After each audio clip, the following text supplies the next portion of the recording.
কাকু আসসালামু আলাইকুম কাকু, আছেন কেমন তারা? ওয়ালাইকুম আসসালাম, জি ভালো আছি। তুমি কেডা বাবা? তোমার তো চিনতে পারলাম না। কাকু আপনি কি বললেন এটা? আপনি আমার চিনতে পারলেন না?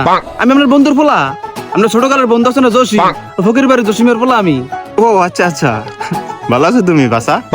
তোমার তো এই পিচ্ছি দেখছি, তুমি তো কত বড় হয়ে গেছো। কাকু কি বললে, আপনাকে ধন্যবাদ দেবো কাকু, আপনি আমার চিনতে পারছেন। যাই হোক, আমি কতটুকু বড় হয়েছি আপনি চিন্তা করতে পারবেন না। হয়েছে কি, আপনার ওই মাইয়া আছে না রহিমা, ও কিন্তু সিম্পলি OMG, ওর কিন্তু আমার সেই লাগে। ঠিক আছে কাকু, এখন যদি আপনি চান আমি কিন্তু আগামী 1 সপ্তাহের মধ্যে ওকে বিবাহ করে দিতে চাই। শরমজাদা ফকিরের বাচ্চা, কি করলি তুই? তোর ঘরে 3 বেলা ভাত জুটে রে বেটা, তুই আমার মায়ের বিয়ে করতে আসিস? তুই আমার মায়ের এনে কি খাওয়াবি?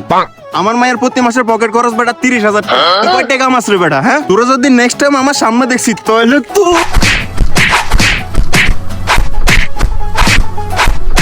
আল্লাহ রে আল্লাহ আল্লাহ আল্লাহ আল্লাহ।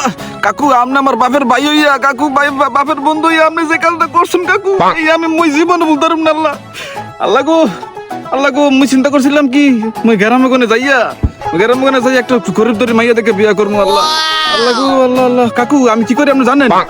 মুই টাকা কোনো চাকরি করি কাকু, মোর বেতন 50,000 টাকা। এ আল্লাহ রে, মুই কইছিলাম কি সামনে ঈদ আইতে আছে, আপনার মাইয়ারে বিয়া কইরা এই পাকিস্তানে একটা ড্রেস কিনা দিমু। আল্লাহ গো, না আমার তো কথা যাবে না, মুই এলাকায় থাকবো না, মুই চলে যাবো। আরে যা যা যা বেটা, আমার মাইয়া যে সুন্দর, হাজার পোলা আমার মায়ের পেছনে লাইন ধরে রাখছে বেটা। ওই দিনও একটা আইসে 80,000 টাকা বেতন, তারপরও দিন নাই। তুই আইসিস 50,000 টাকা লই বেটা আমার মায়ের বিয়ে করতে। যা।